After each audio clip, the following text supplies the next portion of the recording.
Бірақ юллар сине шақырдылар.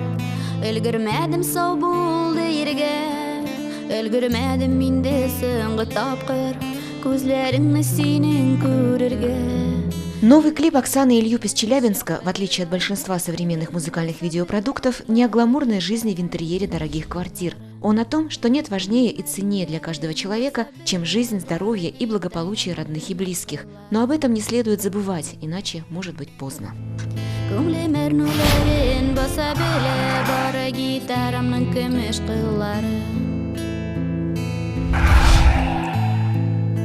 В съемках клипа Оксаны Ильюб на песню «Гитарные струны» участвовали студенты Челябинской государственной академии культуры и искусства. Песню выбрала моя подруга Камила. Она меня познакомила с будущим режиссером Виктором. Несмотря на то, что он русский парень, ему понравились мои песни и мое творчество. Автором идеи музыкального ролика и исполнительницей главной роли выступила финалистка Южноуральского конкурса красоты «Татар-КЗ» Камила Кулдыбаева. Это история моей жизни. Так как я учусь в другом городе, я сама из Башкирии, и мои родственники, родные люди очень далеко. И пока мы решаем свои молодежные дела, учимся, работаем, пытаемся поставить себя в обществе, мы немножко забываем про своих близких. И не то, что забываем, а просто нет времени доехать до бабушек, родителей.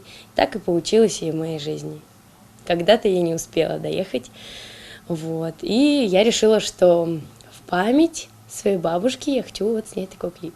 Для студента кафедры режиссуры и кино Виктора Завьялова работа над клипом стала первым опытом участия в съемочном процессе, а также первым знакомством с татарской культурой и бытом.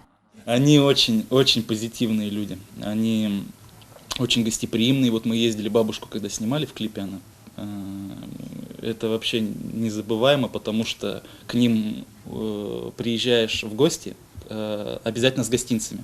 И они обязательно, когда ты из их дома уходишь, из гостей, они тебе обязательно тоже дают что-то. Это называется кустанес, по-моему, по-татарски, гостиниц. Да?